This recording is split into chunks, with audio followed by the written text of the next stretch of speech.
بسم اللہ الرحمن الرحیم الحمد للہ وکفی وسلام علی عبادہ الذین اصطفی اما بعد فاعوذ باللہ من الشیطان الرجیم بسم اللہ الرحمن الرحیم لن ینال اللہ لحومها ولا دماؤها ولكن يناله التقوى منكم كذلك سخرها لكم لتكبروا الله على ما هداكم وبشر المحسنين آمنت بالله صدق الله مولانا العظيم وصدق رسوله النبي الكريم ونحن على ذلك من الشاهدين والشاكرين والحمد لله رب العالمين۔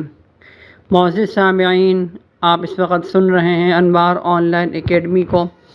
تمام احباب کا بہت بہت شکریہ۔ الحمدللہ آج ہماری قربانی کے حوالے سے دوسری نشست ہے۔ پہلی نشست کے اندر قربانی کے فضائل کو بیان کیا گیا تھا اور اس کی اہمیت کو واضح کیا گیا تھا۔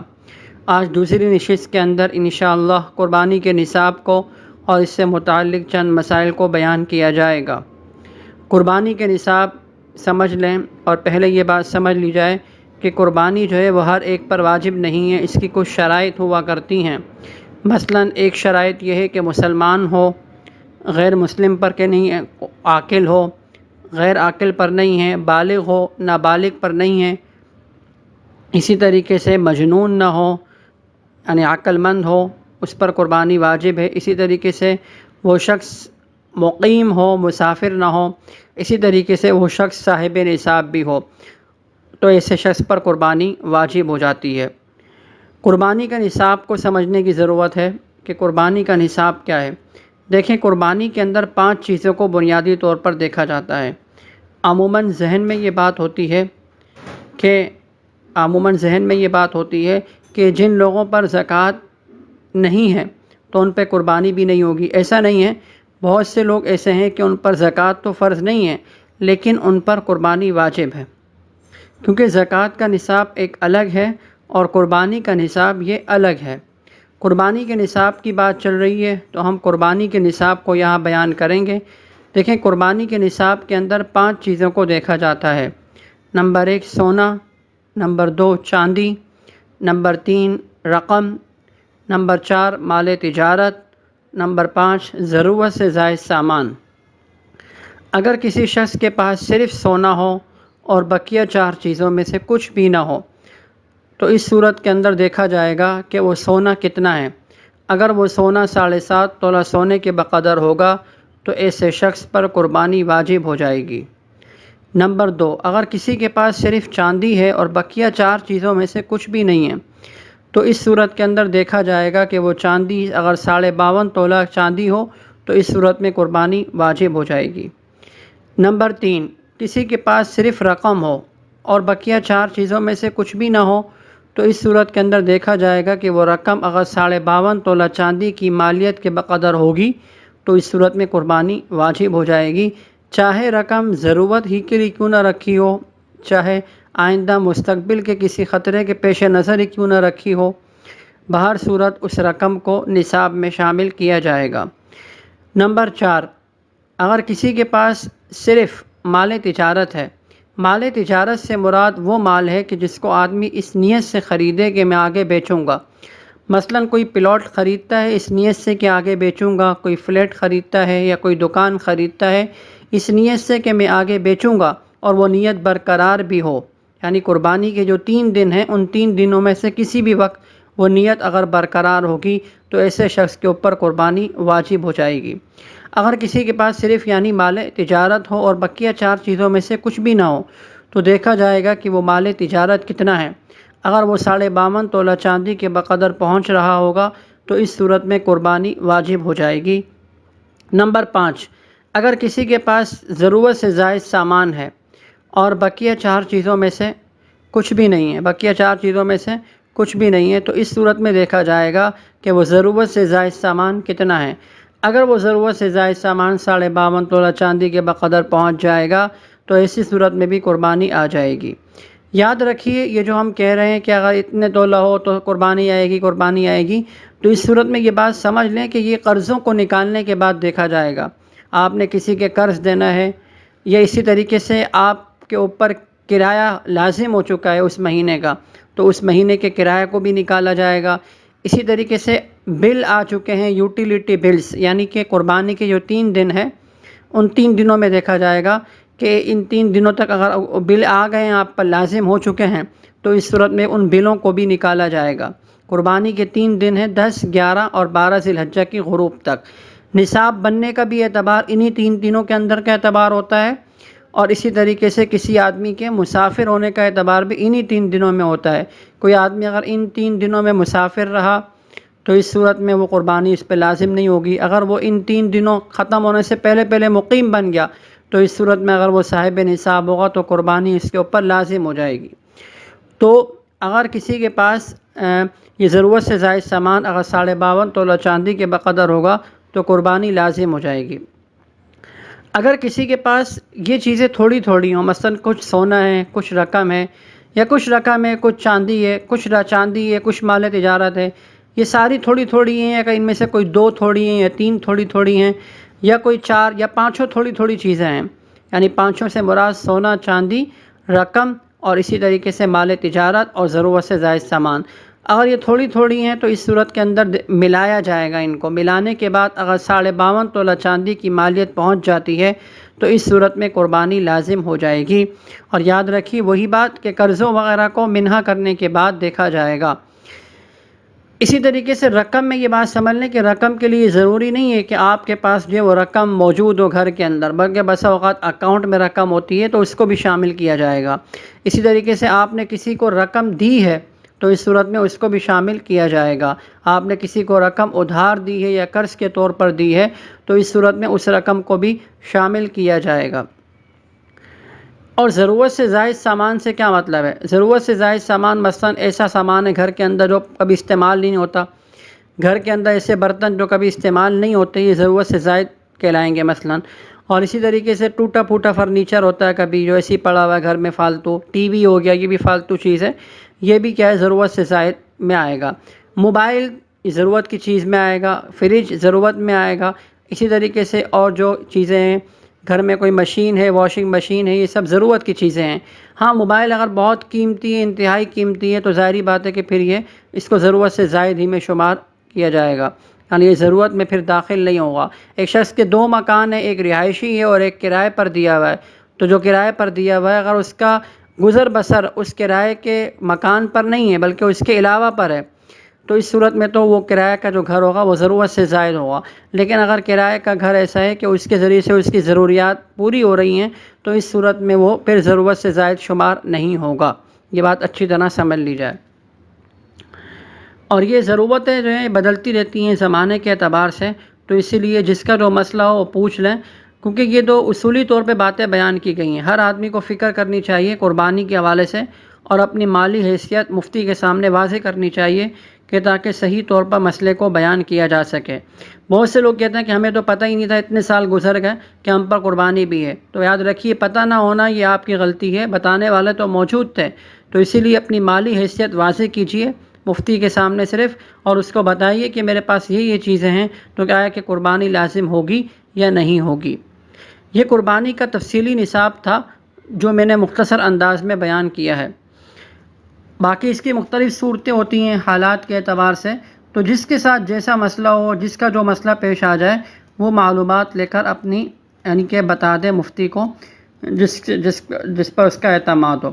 یہاں ایک مسئلہ اور سمجھ لیں، ایسا نہیں ہے کہ بالغ ہونے کے بعد مثلا گھر کے اندر اگر 5 افراد ہیں اور 5 کے 5 بالغ ہیں تو ایسا نہیں ہوگا کہ گھر کا کوئی ایک بڑا ایک بکرا لے آئے اور اس میں سب کی قربانی ہو جائے۔ بالغ ہونے کے بعد ہر شخص کی اپنی الگ ملکیت دیکھی جائے گی کہ بھئی دیکھا جائے گا کہ کون کون صاحب نصاب ہے، جو صاحب نصاب ہوگا ان کے اوپر قربانی لازم ہو جائے گی۔ ایسا نہیں ہوگا جیسے عموماً بعض گھرانوں میں ہوتا ہے کہ ایک بکرا لایا جا رہا ہوتا ہے اور یہ سمجھا جا رہا ہوتا ہے کہ پورے گھر کی طرف سے کافی ہو جائے گا، ایسا نہیں ہے۔ اسی طریقے سے بیوی کا الگ حساب دیکھا جائے گا، شوہر کا الگ حساب دیکھا جائے گا۔ بیوی پر اگر صاحب نصاب ہوگی تو اس پر خود اپنی قربانی لازم ہوگی، شوہر اگر صاحب نصاب ہوگا تو اس پر اپنی قربانی خود لازم ہوگی، البتہ اگر وہ بیوی کی اجازت سے، اس کی خوش دلی سے اس کی طرف سے اپنی قربانی کر لے تو اس صورت میں اس کی بھی اجازت ہے، لیکن شرعاً اس کے اوپر لازم نہیں ہے کہ وہ بیوی کی قربانی بھی اپنے ذمے لے لے، شرعاً لازم نہیں ہے۔ اسی طریقے سے قربانی کے جانوروں کے حوالے سے کچھ باتیں ہیں جو سمجھ لیں کہ قربانی ہر جانور کی نہیں ہوتی، بلکہ کچھ مخصوص جانور ہیں جن کی قربانی ہوتی ہے۔ مثلاً اونٹ ہے، اونٹنی ہے، گائے، بیل، بھینس، بھینسا، بکرا، بکری، دمبا، مینڈا اور بھیڑ، یہ چند جانور ہیں کہ جن کی قربانی ہوتی ہے۔ اسی طریقے سے ان کی عمروں کو سمجھ لیا جائے کہ اونٹ اور اونٹنی جو ہے کم از کم 5 سال کے ہونے چاہیے۔ اسی طریقے سے گائے، بیل، بھینس اور بھینسا کم از کم ان کی جو عمر ہے وہ 2 سال کی ہونی چاہیے۔ اسی طریقے سے بکرا، بکری، دمبا اور بھیڑ، مینڈا کم از کم 1 سال کے ہونے چاہیے۔ یہ ان کی عمریں ہیں۔ اسی طریقے سے تھوڑی سی بات اور سمجھ لیں کہ دمبا، بھیڑ اور مینڈا یہ جو ہے نا، یہ اگر 1 سال سے کم ہوں اور 6 مہینے کے ہیں اور اتنے موٹے تازے ہیں کہ اگر ان کو سال والوں میں کھڑا کر دیا جائے تو پہچان نہ ہو کہ یہ سال والا ہے یا 6 مہینے والا ہے، یعنی کہ 6 مہینے سے 6 ماہ یا اس سے زیادہ والا ہے، یعنی وہ بھی اتنا موٹا تازہ ہے کہ وہ بھی سال کا لگ رہا ہے۔ دمبا، بھیڑ اور مینڈا، یہ خالی ان تینوں میں یہ بات ہے، اور بکری اور بکرے میں یہ بات نہیں ہے۔ تو اس صورت میں اس دمبے، بھیڑ اور مینڈے کی قربانی بھی ہو جائے گی۔ اور ایک بات اور سمجھیے کہ جانوروں کی عمروں کی جو بات ہو رہی ہے، اس میں اسلامی سال کا اعتبار ہوگا، چاند کے اعتبار سے دیکھا جائے گا، شمسی سال کے اعتبار سے نہیں دیکھا جائے گا۔ چاند کے اعتبار سے عمر اگر پوری ہو رہی ہے تو بس سال پورا سمجھا جائے گا اور قربانی ہو جائے گی، اور بھلے شمسی سال کے اعتبار سے سال پورا نہ ہو رہا ہو۔ اسی طریقے سے بعض لوگ 2 دانت چیک کرتے رہتے ہیں کہ 2 دانت کا ہے، 2 دانت کا ہے یا نہیں ہے۔ تو یاد رکھیے کہ عموماً جس جانور کی عمر اپنی جو عمر ہوتی ہے نا اس تک جب پہنچتا ہے تو اس کے 2 دانت نکل آتے ہیں، تو یہ علامت ہوتی ہے کہ اس کی عمر پوری ہو چکی ہے۔ لیکن یہ بات ذہن میں ہو کہ یہ اصل اعتبار نہیں ہے، بلکہ اصل اعتبار تو عمر کا ہے۔ بسا اوقات عمر تو پوری ہوتی ہے لیکن دانت ہی نکلے نہیں ہوتے ہیں۔ اب اس صورت میں دیکھا جائے گا کہ وہ چارہ کھا سکتا ہے یا نہیں، اور کسی سمجھدار آدمی کو دکھا دیا جائے، اس سے مشورہ لے لیا جائے، اور بیوپاری کی بات پر بھی اعتماد کرنے کی گنجائش ہے اگر آپ کو اس کی بات لگ رہی ہے کہ وہ سچ کہہ رہا ہے تو اس صورت میں۔ لیکن اگر آپ کو اعتماد نہیں ہو رہا کہ پتہ نہیں وہ اپنا مال بیچنے کے لیے اس طرح کر رہا ہے، تو پھر اس کی بات پر اعتماد نہیں کیا جائے گا، بلکہ اس صورت میں یہی بات ہے کہ ایسا جانور کہ جس کے دانت نہیں ہیں اور وہ عمر پوری بتائی جا رہی ہے تو کسی ماہر کی رائے لے لی جائے، یا پھر ایسا جانور لے لیں اس کو لیں ہی نہیں کہ جس میں شک و شبہ پیدا ہو رہا ہے، یعنی اس کو پھر نہ لیا جائے۔ اسی طریقے سے قربانی کے جانور کے اعتبار سے ایک مسئلہ سمجھ لیں کہ کتنے افراد شریک ہو سکتے ہیں۔ مثلا بڑا جانور ہے تو اس میں 7 حصے ہوتے ہیں، تو اس میں 7 افراد شریک ہو سکتے ہیں۔ اونٹ، اونٹنی، گائے، بیل، بھینس، بھینسا، اس میں 7 افراد شریک ہو سکتے ہیں۔ چھوٹا جانور ہو گیا بکرا، بکری، دمبا، دمبی، مینڈا، مینڈی، اس میں صرف 1 آدمی ہی شریک ہوگا، زیادہ آدمی اس میں شریک نہیں ہو سکتے۔ اسی طریقے سے یہ بات سمجھ لیں کہ قربانی کے جانور کے 7 حصے بنانا ضروری ہے یا نہیں ہے۔ مثلا اگر کسی جانور کے اندر کم افراد شریک ہیں، مثلا 5 افراد شریک ہیں، تو اس صورت کے اندر اس کے 5 حصے بھی بنائے جا سکتے ہیں، ضروری نہیں کہ 7 حصے بنائیں۔ لیکن یہ بات ذہن میں ہو کہ کسی کا حصہ 7ویں حصے سے کم نہ ہو، کسی کا حصہ 7ویں حصے سے کم نہ ہو۔ کیا مطلب؟ مثال کے طور پہ ایک جانور ہے گائے، اب گائے کے اندر جو ہے وہ 5 افراد شریک ہو گئے، 5 افراد شریک ہو گئے، ایک کے 2 حصے ہو گئے اور دوسرے کے بھی 2 حصے ہو گئے، تو یہ کتنے ہو گئے؟ 4 ہو گئے، اور ایک کا جو ہے وہ 1 حصہ ہو گیا، تو یہ 3 افراد ہو گئے، اور ایک کا 1.5 حصہ ہے تو یہ چوتھا فرد ہو گیا، اور ایک 5واں فرد تھا اس کا آدھا حصہ تھا، 5واں فرد تھا اس کا آدھا حصہ تھا، تو یاد رکھیے یہ 5واں جو فرد ہے اس کا گویا کہ 7ویں حصے سے بھی کم آ رہا ہے، تو اس صورت میں کسی کی بھی قربانی نہیں ہوگی۔ اسی طریقے سے ایک اور مثال لے لیں، ایک شخص ہے، ایک گائے کے اندر 3 افراد شریک ہیں، اب ایک کا تو 3 حصہ ہے اور دوسرا جو شخص ہے اس کے کیا نام ہے 3.5 حصے اس کے ہو گئے، اور باقی جو ایک شخص تھا اس کا آدھا حصہ ہو رہا ہے، تو ظاہری بات ہے کہ اب کسی کی بھی قربانی نہیں ہوگی، کیونکہ کسی بھی شریک کا 7ویں حصے سے کم نہیں ہونا چاہیے۔ اب ایسی صورت تو ہو سکتی ہے کہ مثال کے طور پہ 3 افراد تھے، گائے میں ایک کا 3.5 تھا، دوسرے کے بھی 3.5 تھے، اور ایک کا 1 حصہ تھا، یعنی 7ویں حصے سے کم تو نہیں ہو رہا نا کسی کا بھی، تو لہٰذا یہ قربانی درست ہو جائے گی۔ تو اس مسئلے کو اچھی طریقے سے سمجھ لینا چاہیے۔ اسی طریقے سے قربانی میں جو نیت ہے نا وہ گوشت کی نہیں ہونی چاہیے، بلکہ قربانی میں جو نیت ہے اس میں محض اللہ تعالیٰ کی رضا کے لیے قربانی کی نیت ہونی چاہیے۔ اگر گوشت حاصل کرنے کی نیت ہو تو پھر کسی بھی کوئی قربانی درست نہیں ہوگی۔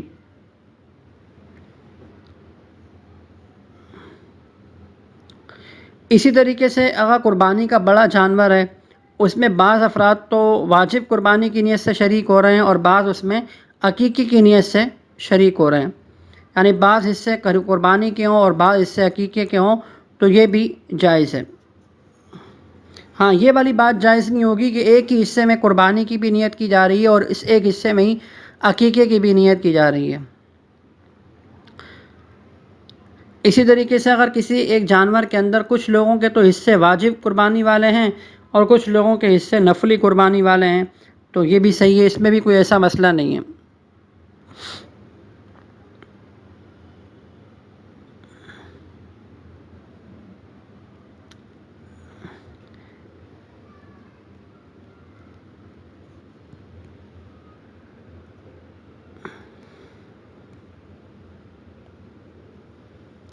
اسی طریقے سے قربانی میں جو شریک ہو رہے ہیں نا افراد، تمام شریکوں کا مسلمان ہونا ضروری ہے۔ یعنی مسلمان ہونے کا مطلب یہ ہے، مسلمان ہونے کی ضروری مطلب تمام ضروریات دین کو وہ تسلیم کریں۔ ان میں سے کسی ایک بھی چیز کا انکار کرنا جو ہے وہ کفر ہے، جو ضروریات دین ہیں۔ لہٰذا اسی طریقے سے کوئی آدمی ہے شدید گمراہ ہے قسم کا آدمی ہے تو اس کو بھی اپنی قربانی میں شریک نہ کریں، کیونکہ جن کا اسلام سے تعلق مشکوک قسم کا ہے۔ اسی لیے کوشش کرنی چاہیے کہ صحیح العقیدہ لوگوں کو ہی قربانی کے جانور میں شریک کیا جائے۔ اسی طریقے سے قربانی کے جانور میں شریک ہونے والے تمام افراد کا مال حلال ہونا ضروری ہے۔ اگر کوئی کسی بھی ایک شریک کا مال حرام ہوا اس میں تو پھر بہت سے اہل علم کے نزدیک کسی کی بھی قربانی صحیح نہیں ہوگی۔ البتہ یہ بات ذہن میں ہو کہ کسی شریک کے مال سے متعلق حرام ہونے کا علم نہیں ہے تو پھر اس کی تحقیق ضروری نہیں ہے کہ بھئی تحقیق کرنے لگ جائیں کہ اس کا مال حلال ہے حرام ہے، بلکہ اس کو پھر رہنے دیا جائے۔ ہاں، آپ کو شک ہو رہا ہے، یہ معلومات ہو گئی ہیں کہ اس کی آمدنی حرام ہے، تو پھر اس صورت میں اس کو شریک نہیں کرنا چاہیے۔ اسی طریقے سے ایک مسئلہ سمجھ لیں، قربانی کے جانور سے نفع اٹھانے کا حکم۔ یعنی مثلا آپ نے بکری خریدی ہے اور اس کا دودھ بھی دیتی ہے، تو اس کا جو دودھ ہے اس کو استعمال کرنا درست ہے یا نہیں ہے؟ تو دیکھیں، قربانی کے یا اسی طریقے سے اون ہے یا گوبر وغیرہ کو بھی استعمال کیا جاتا ہے، نفع اٹھایا جاتا ہے، تو اس کو استعمال کرنا درست ہے یا نہیں ہے نفع اٹھانا؟ تو یہ سمجھ لیں کہ دیکھیں کچھ شرائط ہیں، یعنی کچھ صورتیں ہیں جن میں کیا ہے قربانی کے جانور سے نفع اٹھانا جائز ہے۔ ایک تو یہ ہے کہ وہ جانور گھر کا پالتو ہو، یعنی وہ گھر ہی میں اس کو کھلایا جاتا ہو۔ دوسرا یہ کہ جانور خریدتے وقت قربانی کی نیت نہ کی ہو، جانور خریدتے وقت قربانی کی نیت نہ کی ہو، تو اس صورت میں بھی کیا ہے اس سے نفع اٹھایا جا سکتا ہے۔ اسی طریقے سے جانور قربانی کی نیت سے خریدا ہو لیکن وہ باہر چل پھر کر چارہ نہیں کھاتا ہو، بلکہ مالک اس کو جو ہے وہ چارہ کھلاتا ہو، جیسا کہ آج کل عموماً شہروں میں ہوتا ہے۔ ان تینوں صورتوں کے اندر قربانی کے جانور کے دودھ، اون، گوبر وغیرہ سے نفع اٹھانا اور استعمال میں لانا یا جانور سے کوئی اور جائز نفع اٹھانا جائز ہے۔ یعنی تین صورتیں کون سی؟ نمبر 1، جانور گھر کا پالتو ہو تب بھی۔ نمبر 2، جانور خریدتے وقت قربانی کی نیت نہ کی ہو تب بھی۔ نمبر 3، جانور قربانی کی نیت سے خریدا ہو لیکن چارہ باہر چل پھر کر نہ کھاتا ہو بلکہ مالک اسے خود گھر پہ کھلاتا ہو۔ اسی طریقے سے اگر جانور قربانی کی نیت سے خریدا ہو لیکن وہ باہر چل پھر کر چرتے ہیں، جیسے اس طرح اس کا گزارا ہوتا ہو، تو اس صورت میں اس کے اون وغیرہ سے نفع اٹھانا، دودھ سے نفع اٹھانا یہ درست نہیں ہوگا۔ اور اگر اون وغیرہ کاٹ لی ہے تو پھر کسی مستحق کے زکوٰۃ کو صدقہ کرنا بھی ضروری ہے، یعنی دودھ وغیرہ نہ نکالا جائے۔